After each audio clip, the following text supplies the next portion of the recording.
안녕하세요. 커피의 신 기욱입니다. 반갑습니다.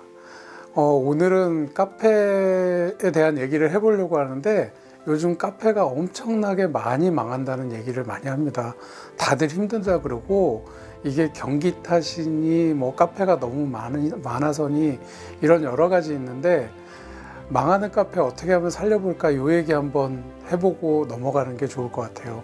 요즘 텔레비전 보면 카페판 골목식당이라고 나오는데 카페판 골목식당 보고 있으면 제일 많이 하는 얘기가 돈 들여서 인테리어 바꾸셔야 된다는 얘기를 합니다.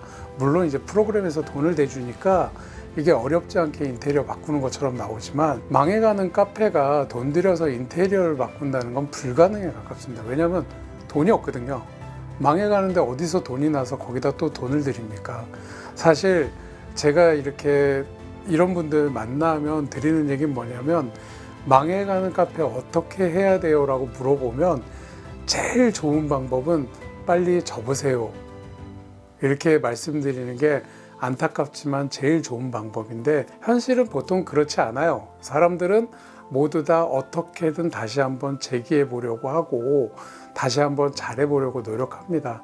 그래서 최소한 우리가 할 수 있는 게 뭐 있나 한번 점검해 보고 얘기하는 거를 한번 해보려고 해요. 첫 번째 해야 될 일부터 얘기를 해보면 가장 첫 번째 할 일은 메뉴를 정리하는 일입니다. 가보면 대부분 안 되는 카페에 가보면 어느 카페에서나 다 파는 메뉴들을 다 가지고 있습니다. 그래서 메뉴의 가지가 40에서 50가지씩 되는 경우들이 많습니다. 이런 경우에 사실상 장사도 안 되는데 메뉴가 많아지게 되면 실제로 메뉴 관리가 안 되게 되고 제품들의 신선도들이 떨어지게 됩니다. 그래서 먹었을 때 품질이 안 좋다라고 느낄 수 있고 또 메뉴가 분산되다 보니까 실력이 늘지를 않습니다. 그래서 실제로 먹어봤을 때 맛이 없다고 평가하는 경우들이 많기 때문에 장사가 안 되고 있는 상황일수록 메뉴의 가지수를 줄이는 게 좋습니다. 골목 식당 보면 백종원 씨가 맨날 나와서 메뉴 줄여라 하는 게 괜히 하는 얘기가 아닙니다. 장사가 안 될 때는 메뉴 수를 줄이고 집중을 해서 전문성을 가지도록 하는 게 가장 첫 번째고요. 뭐부터 손해는 게 맞아요? 카페에서 지금 메뉴가 굉장히 많다라고 느껴졌을 때 메뉴를 줄이는데 가장 우선이 되는 것들이 첫 번째 생과일 주스, 두 번째 파우더를 이용한 음료들, 뭐 오곡 라떼, 호박 라떼, 고구마 라떼, 뭐 이런 식으로 누구나도 할 수 있는 파우더를 이용한 제품들. 세 번째, 이론의 여지가 있지만 그 샌드위치나 베이커리류를 좀 종류를 줄이시는 게 좋습니다. 파우더를 이용하는 음료들 같은 경우는 어차피 마켓에서 살 수 있는 재료들이기 때문에 우리가 굳이 하지 않더라도 다른 데서도 먹을 수 있고, 그 다음에 이거는 아무리 잘하더라도 남들보다 뛰어날 수가 없는 메뉴거든요. 그래서 우리 가게를 살리는데 그닥 도움되지 않습니다. 그리고 실제로 가게를 운영하다 보면 손님들이 찾아서 못 없애겠어요 하는 메뉴들이 있는데 실제로 팔리는 거 보면 이 가게를 먹여 살릴 만큼 많이 팔리지가 않습니다. 근데 이걸 팔기 위해서 재료를 구비해 놓고 재고를 가지고 있어야 되거든요. 그래서 실제로는 여러분들이 목돈이 나가고 푼돈이 들어오는 상황이 만들어집니다. 메뉴가 많아지면 많아질수록 여러분의 목돈은 크게 나가고 들어오는 돈은 푼돈이 되고 결국은 아예 못 찾는 경우도 많이 생깁니다. 그래서 메뉴가 분산되면 분산될수록 재료를 사느라 나가는 돈은 많아지는데 실제로 판매되는 돈은 적습니다. 그리고 실제로 여러분들이 포스를 한 달 단위든지 보름 단위로 계속 확인을 해보시면 우리 가게 매출에 영향을 주는지 안 주는지를 보시면서 메뉴들을 과감하게 정리하실 필요가 있습니다. 하루에 전체 매출에서 5% 이하로 떨어지는 메뉴들은 과감하게 없애도 이 가게가 생존하는데 문제가 없다는 얘기고요. 그리고 생과일 주스 같은 경우는 사실 트렌드가 지나기도 했고 사실 장사가 안 되는 가게에서 품질을 유지하고 가격 경쟁력을 가지기가 매우 어렵습니다. 이거는 장사가 잘 되는 가게에서 대량으로 사입하고 대량으로 소비함으로써 신선도를 유지하고 가격을 유지할 수 있는데 작은 가게에서 이걸 하게 될 경우에 품질도 떨어지고 신선도도 떨어지게 됩니다. 왜냐하면 하루에 한 박스 정도의 토마토를 사거나 한 박스 정도의 어떤 과일을 사게 됐으면 이거를 하루 이틀 안에 소비를 해야 되는데 우리 가게 장사가 안 되면 이게 보름 가고 열을 가고 막 이렇게 돼 버리면 품질이 떨어지게 되거든요. 결국은 이것 때문에 손님이 떨어지는 이유가 되기도 합니다. 그래서 장사가 안 되는 가게에서는 이런 신선 재료나 그다음에 파우더를 이용하는 재료들을 가능하면 빨리 없애는 게 좋습니다. 근데 요새는 베이커리랑 커피가 같이 가는 게 네. 대세처럼 얘기가 네. 되는데 베이커리를 없애라고 하는 거는 좀 베이커리를 없애려는 것도 베이커리 전체를 없애려는 건 아니고요. 베이커리의 가짓수나 신선 재료를 사용하는 베이커리들을 없앨 필요가 있습니다. 따지고 보면 가장 걱정되는 게 많은 분들이 샌드위치를 많이 하시거든요. 근데 샌드위치는 실제로 해보면 하루에 15개에서 20개가 안 팔리면 실제로 남을 수가 없는 구조입니다. 왜냐하면 신선 재료들이 들어가기 때문이거든요. 그래서 이 샌드위치류 같은 경우에 장사가 안 된다면 다른 제품으로 전환을 하시고요. 또 이제 베이커리류들을 많이 하시는데 장사가 잘 될 때에는 일반 빵류를 해도 상관없습니다. 뭐 소금빵이라든지 기타 다른 종류의 빵들을 하시는 게 괜찮은데 장사가 안 되기 시작하면 이제 이런 류의 빵보다는 제과류, 즉 뭐 마들렌이나 파운드 케이크나 굽고 나서 한 3, 4일까지도 팔았을 때 품질이 이상 없는 제품으로 전환을 하셔가지고 품질을 유지할 수 있는 것들을 해주시고요. 그냥 단순히 장사가 요즘 잘 되는 것들을 따라가시게 되면 실제로 폐기가 많아지고 경영상에 부담이 되는 경우가 많거든요. 그래서 베이커리를 조정하세요라고 얘기하는 거는 이 베이커리를 팔지 말라는 게 아니라 좀 더 두고 팔 수 있는 것들로 좀 전환하시는 게 좀 필요하다. 두 번째로 할 게 이제 재료의 품질을 높이는 때가 왔습니다. 뭐냐면 이제 장사가 안 되고 있을 때 마지막으로 기회가 오는 거는 오신 손님들이 이 가게의 제품이 매우 뛰어나고 우수하다는 거를 인정받아야 되는 때거든요. 그래서 이때일수록 장사가 안 될수록 사입하는 재료들의 품질이 좋은 것들을 엄선해서 사셔야 됩니다. 많은 분들이 거꾸로 가는 경우들이 많습니다. 장사가 안 될 때 원가를 줄이기 위해서 좀 더 싼 재료를 쓰고 원가를 낮추려고 노력을 많이 하시는데 실제로 장사가 안 되는데 원가마저 낮아버리면 손님이 왔을 때 먹어보고 실망하고 다시는 오지 않는 경우들이 많이 생기거든요. 그리고 너무 걱정하지 말아야 될 게 대부분의 카페 메뉴들은 원가율이 25%에서 30%를 넘지 않습니다. 그래서 내가 고급의 재료를 산다 그래서 기존의 재료보다 2배가 높아지진 않습니다. 보통은 20에서 30%가 높아지는 정도로 가격이 높아지기 때문에 실제로 원가는 약 10% 정도 상승하는 거기 때문에 장사가 매우 잘 되는 가게가 아닌 한 장사가 안 되는 가게에서 하루에 10%, 즉 하루 매출 20만 원에서 원가 30%, 즉 6만 원인데 6만 원이나 7만 원이나 원가가 그 만 원 왔다 갔다 하는 거로 망하거나 이러진 않습니다. 그러니까 너무 걱정하지 마시고 장사가 안 될수록 제일 먼저 재료를 고급 재료로 바꾸시는 일부터 해주셔야 됩니다. 고급 재료로 바꾸라고 그랬어요. 네. 고급 재료 바꿀 때 그러면 우리가 일반적으로 가지고 있는 거래선이 있을 텐데 그 거래선에서 고급 재료 예를 들어서 한 단계 높은 고급 재료를 쓰는 게 나은 거예요? 아니면 아예 정말 따로 내가 다른 어떤 거래처를 컨택해서 요즘 잘 나가는 커피라든지 트렌드에 부합한 커피를 찾는 게 맞는 건지? 후자가 더 맞는 경우가 많아요. 그러니까 지금 있는 거래선을 사용하면서 거기서 더 비싼 것을 사느냐, 그것도 물론 좋은 선택이긴 한데 요즘 들어서 관심을 받고 있고 인기를 끌고 있는 새롭고 좋은 업체가 있다면 그쪽으로 적극적으로 바꿔보는 것도 좋은 선택이라는 거죠. 왜냐하면 지금 장사가 안 되고 있다는 거는 지금 것 가지고 안 된다는 얘기거든요. 그러니까 일단 바꾸는 게 우선이다. 그리고 가격이 높아지는 거에 대해서 걱정하지 마시고 바꾸라. 왜냐하면 지금 상황에서 원가를 더 쓴다 그래서 대세에 지장이 없다는 거죠. 만약에 그런데 아끼다가 마지막 기회마저 놓쳐버리면 다시 회생할 기회조차 없기 때문에 지금 마지막으로 돈 쓸 수 있는 기회이기 때문에 이때 좋은 재료를 쓰는 게 유일한 선택이다라는 거죠. 꼭 팔고 싶은 거를 선정을 해서 시그니처라는 걸 만들어야 되는데 시그니처에 대한 오해들이 있는데 많은 요새 이제 청년들이 카페를 하면 시그니처가 대부분 크림이 들어가고 달다구리한 것들을 얘기를 하는데 시그니처는 꼭 그런 게 아니래도 돼요. 우리 가게의 시그니처는 아메리카노야 이것도 가능합니다. 다만 주인이 목적성을 가지고 선택을 해야 됩니다. 우리 가게는 효율성 때문에 어떤 거를 팔아야 되고 어떤 게 많이 팔려야 이 가게가 유지될 수 있다고 생각하면 그거를 시그니처로 놓고 만들어야 되고요.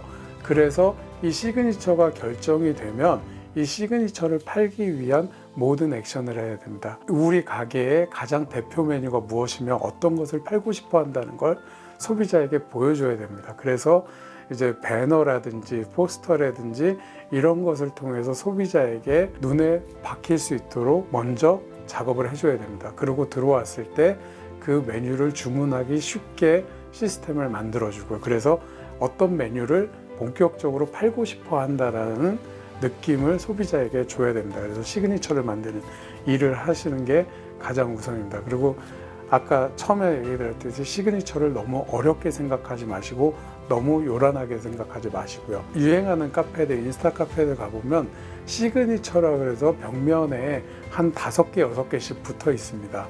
그래서 저는 그렇게 하는 거에 대해서 좀 우려를 표명하는데요. 시그니처는 그 가게 하나만 있으면 됩니다.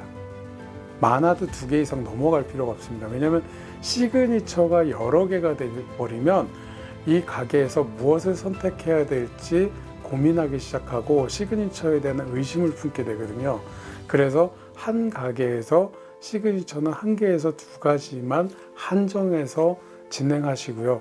굳이 여러 가지를 하고 싶다면 시즌을 정해서 돌려가면서 바꿔가면서 하시면 됩니다. 그 다음에 이제 해야 될 일이 첫 번째로 외관을 정비하는 일들입니다. 외관 정비라는 건 뭐냐면 밖에서 가게를 보았을 때 안에 지저분하게 보이는 것들을 정리하는 것들입니다. 전에도 한번 말씀드렸는데 매일 주인장은 밖에 나가서 가게를 보시는 일이 굉장히 중요합니다.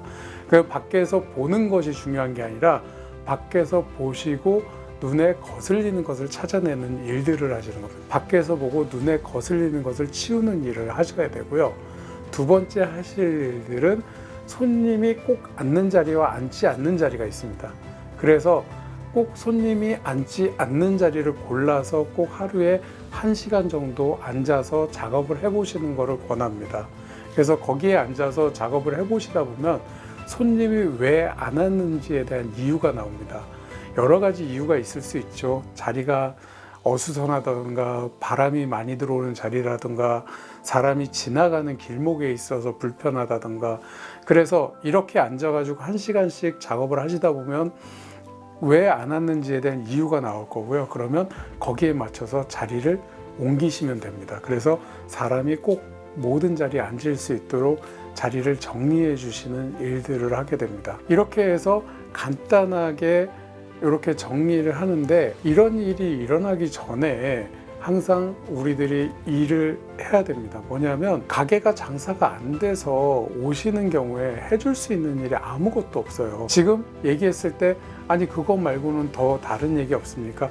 예, 없습니다. 사실은 인테리어를 조정하고 전체적으로 레이아웃을 다 바꾸고 컨셉을 바꾸는 일 말고는 이 가게를 살릴 방법은 없어요. 대부분 가게가 만들어지고 나서 고전을 한 이후에 쫓아오시기 때문에 지금 할 수 있는 얘기들은 메뉴 정리하고 그 다음에 좋은 재료 쓰고 그 다음에 시그니처 만들고 그 다음에 앉을 자리 고치고 외관을 정리하고 이런 이야기들로 이제 이야기들을 정리를 할 수밖에 없습니다.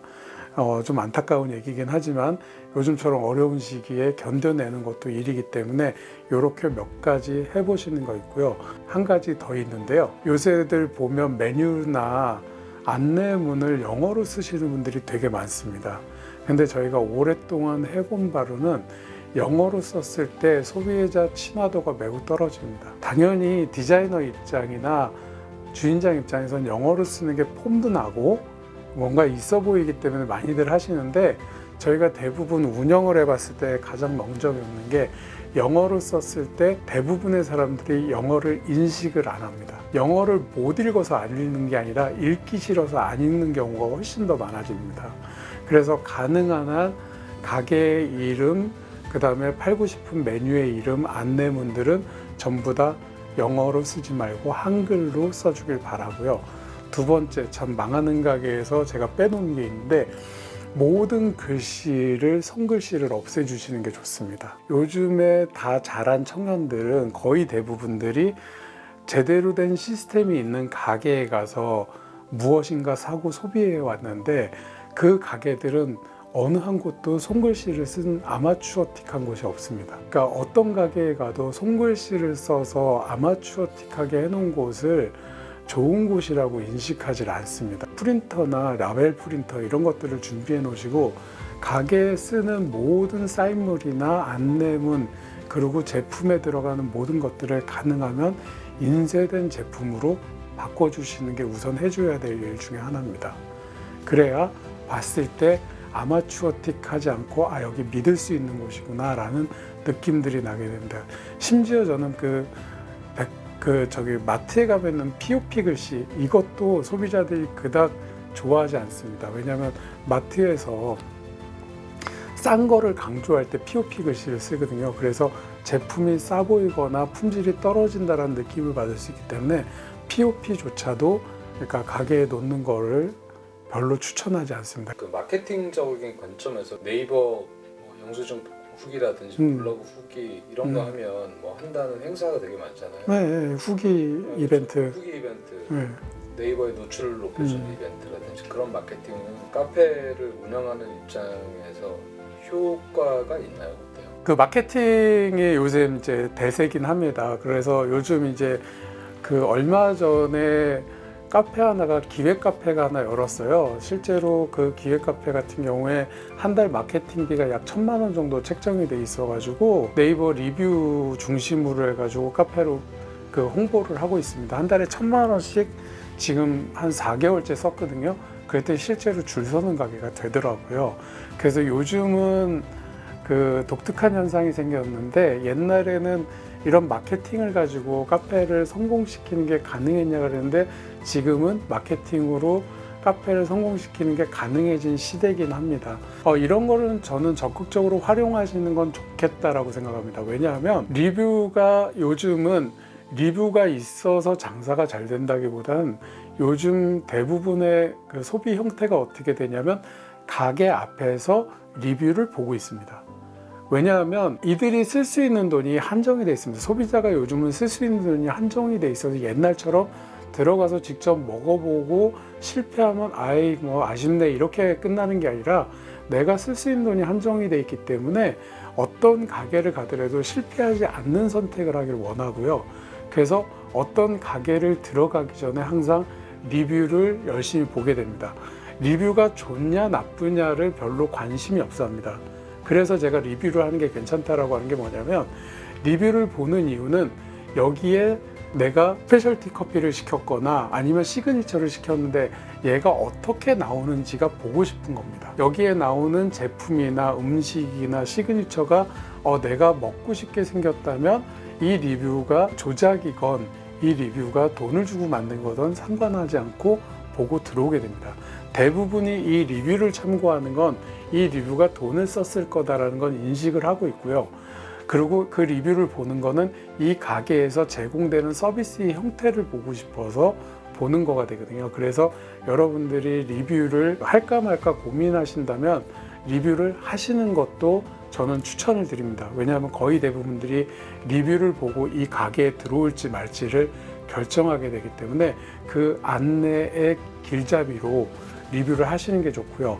그 다음에 이제 우리가 리뷰가 충분히 없고 돈도 없다 그러면 아까 얘기한 것처럼 이제 그 리뷰 이벤트, 즉 리뷰를 해주면 뭐를 하나 제공을 하겠다든지 어떤 서비스를 제공하겠다든지 해서 충분히 유도해서 리뷰 이벤트를 충분히 쌓으시는 게 중요합니다. 그리고 그 리뷰 이벤트가 들어가고 아니면 리뷰가 들어간 상태라면 항상 조심하셔야 될 게 한 달에 몇 건 이상 유지되도록 리뷰를 관리해 주시는 게 좋습니다. 제가 운영하는 가게들 같은 경우에는 꾸준히 좋은 리뷰가 끊이지 않고 쌓이고 있기 때문에 굳이 이런 걸 하지 않지만 장사가 안 되는 경우라면 이것들이 돈이 들어가는 경우가 있더라도 충분히 검색을 해서 들어올 수 있도록 리뷰 이벤트하고 그 다음에 리뷰어를 부를 수 있는 사이트들을 이용을 해서 이런 리뷰들을 쌓아 놓는 게 현재는 좋습니다. 예전에는 리뷰를 많이 하지 말라 그랬거든요. 이거는 이제 시스템이 안 되어 있을 때 상황이었고, 그 다음에 소비자의 행태가 리뷰라는 것에 흔들리지 않았기 때문인데, 요즘은 소비자들이 리뷰를 보고 가게를 선택하는 데 도움이 되는 상황이기 때문에 리뷰를 하라는 얘기였습니다. 그래서 옛날하고는 좀 달라졌다는 걸 강조하고 싶고요. 그래서 가게가 안 될 경우에 요 앞에 말씀드린 몇 가지와 리뷰 이벤트 같은 거를 잘 활용해서 가게를 살려보기를 적극 추천합니다.